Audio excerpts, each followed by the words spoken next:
It's Little Bird and Jesus. Bible stories for bedtime. And car time. And playtime. And anytime you want to hear how much Jesus loves you in all this world. Even little birds. Hi, I'm Pastor Sarah at St. Paul Lutheran Church in Davenport, Iowa. Welcome to this podcast where we will tell stories. Stories told just for kids. And kids at heart. We're here together to hear about Jesus and his friend Little Bird as they have all kinds of adventures. Well, podcast people, last week we heard about a bunch of Jesus' friends. Philip and Nathaniel, Andrew and Peter, and a big feast of figs. Today we're going to hear about another friend, but the Bible never tells us her name. She's a woman who meets Jesus at a well. And while the Bible doesn't name her, there's a long tradition in the Eastern Orthodox Church of calling her Fotini.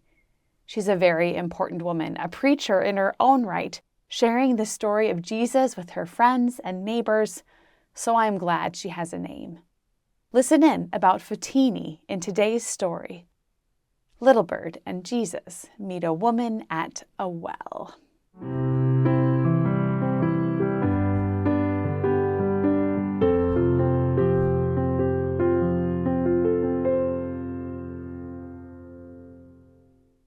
Jesus and his friends were traveling through a place called Samaria. Remember that this was a long time ago, long before cars and trains, even before bicycles, and only rich people had horses or donkeys. So Jesus and his friends walked everywhere. Well, except for Little Bird. She was a sparrow, so she flew. It took a long time to get places, but it meant that they'd meet some great people along the way. Well, on this day, they had been walking for a long time, and it was just about noon. Jesus and his friends were tired and hungry. Andrew said to Philip, "Hey, Philip, how does a raindrop ask another raindrop out on a date?" Philip grumbled, "Andrew, I am too hungry for jokes." Andrew ignored him and said, "The raindrop says, 'What are you doing tonight?' Get it? What are you doing?" Even Nathaniel, usually pretty good-natured, except for first thing in the morning, even he was cranky, and he grumbled, "No jokes about water. I'm too thirsty." Little Bird flew up ahead, doing some reconnaissance, and she came back tweeting a town is close by, and we're almost at a well. Jesus passed on this news to his friends, who couldn't speak sparrow language, and the disciples ran ahead into town to get some food for lunch. But Little Bird and Jesus stopped next to the well, which was a deep hole in the ground that led to a spring, a source of fresh water. People would come and lower buckets or jugs deep into the well to draw up the fresh, cold water. Well, on that day, it was hot. Jesus had sweat running down his forehead and his lips were cracked. He was thirsty, but he didn't have a jug to lower down to get water from the well. All he could do was wait for someone to help him. And soon, a woman came, carrying a jug to fill up with water. "Dear woman," Jesus said, "could you please give me a drink of water?" The woman was confused. "What? You are a Jew. I am a Samaritan. Our people are enemies. How is it that you are asking me for a glass of water?" Little Bird knew that Samaritan people and Jewish people disagreed about a lot of things, like where to worship God and so much else. The differences grew to be so big that they wouldn't even talk to each other. Little Bird sometimes didn't understand people and the arguments they had, when they had so much more the same than different. Jesus didn't understand this either. Just because the woman was a Samaritan didn't mean she couldn't know Jesus or hear his message of God. Being different wasn't bad. It was just different.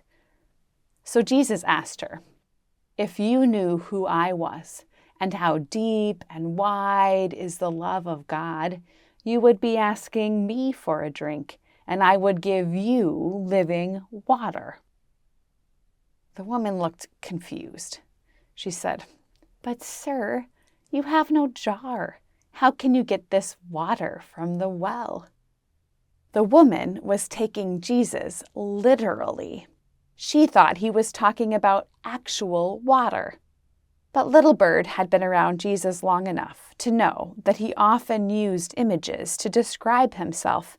He was trying to tell her that he would give her the kind of grace and love and hope that would fill her up forever and give her life, just like water. Jesus said to her, "Everyone who drinks from this well will be thirsty again, but anyone who drinks from the water I give will never be thirsty. It's like a fountain gushing with endless life." Little Bird watched as the woman understood. It was like the sun rose behind her eyes. The woman opened them wide with hope and with joy. Jesus had something, was something that would bring her life, refreshment, joy. She said to him, "Sir, give me this water always." Jesus smiled at her, that same smile of understanding and care and forgiveness that he gave to all of his friends. And then the two of them stood by the well and talked for a long time. Little Bird was getting hot in the sun and flew to sit in the shade of a nearby bench. But she watched, and she overheard bits and pieces of their conversation. Jesus knew that the woman had a hard life, told her things about herself that she often kept secret. He reminded her that she had no reason to be ashamed. The woman asked lots of questions about God, about worship, about faith, about Jesus. Finally, Little Bird cooled off and flew back to Jesus. He saw her and said, "Little Bird, this is Fotini. Fotini, this is my friend, Little Bird, a sparrow. Cyprit, I call her." Little Bird tweeted her greeting, and Fotini smiled kindly to her. Fotini was looking at Jesus very intently, like she knew just who he was, like she saw him so clearly. And she said, "I believe that someday God's special one, the Messiah, is coming, and he will teach us everything we need to know." Little Bird tweeted out loudly, "It's Jesus! Jesus! Jesus is God's special one. You are Jesus, right? You are this one?" And both Fotini and Jesus smiled at her, and Jesus said, I am the Messiah, God's special one." And just then, the disciples arrived, their hands full of food. They saw Jesus talking with the Samaritan woman and didn't say anything. Perhaps they had gotten used to Jesus building friendships with the most unlikely of people. And Fotini didn't seem to notice anything but Jesus. She was overcome with joy. "I have to tell everyone about you," she said. She left her water jar by the well, picked up her long skirt, and started to run back to her home. She was shouting to everyone she met, exclaiming, "Friends, come and see this man who knew everything about me. Come and see, the Messiah is here." Soon, all kinds of people from that town came to meet Jesus at the well, all because of Fotini and her bold witness. She shared about Jesus and the conversation they had, about how he knew so much about her. "Come and see Jesus," Fotini said. "He is the Messiah, the special one. He will give us the water of abundant life." The people in town invited Jesus and his friends to stay for a few days. Their thirst was quenched, and their hungry stomachs were fed by Samaritans, of all people. Who would have thought they were actually not quite so different after all? Because of Fotini, many people believed in Jesus and committed themselves to following him.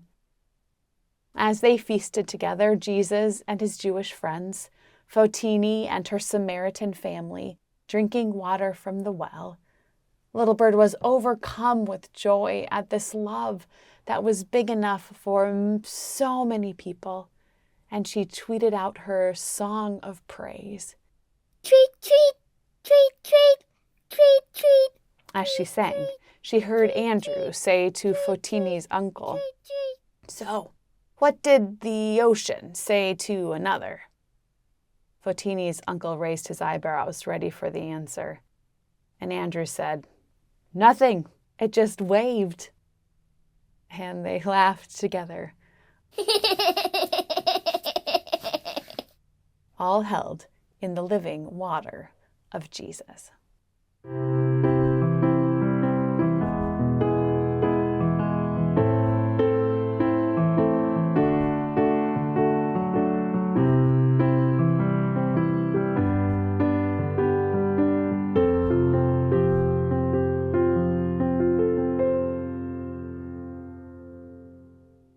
In Jesus' day, people didn't have faucets and sinks, bathtubs and drinking fountains. They got their water from wells. It was a woman's job to go and fetch water from the well and use that water for drinking and cooking and washing. It was a big job. The gallons and gallons of water were so heavy. But every day the women, like Fotini, would go to the well. Still today, many women and girls have the daily job of getting water. Some go to the well, some to creeks and rivers and springs. In many parts of this world, even here in the U.S., clean and safe water is often hard to come by. Maybe this week you can share some money or support or even prayers for organizations and for people to get clean and safe water. Water is so necessary, we couldn't live without it. And that's what Jesus is saying here when he tells Fotini that he gives living water that never runs out. We can't live without Jesus' love, just like we can't live without water. So this week, enjoy the water. Play in the bathtub, dance in the rain, drink a nice cool glass of water. And when you do, remember Fotini and her bold witness, and Jesus, who is our living water. Well, I hope you have an amazing week. Thank you for being with me today. Thanks for listening to Little Bird and Jesus. Now flap your little wings. Sing a little song. And remember that to Jesus, You will always belong. Thanks for listening to Little Bird and Jesus, a podcast of St. Paul Lutheran Church in Davenport, Iowa.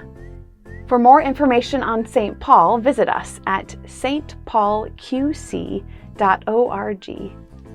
Come visit us again next week as Little Bird continues her journey.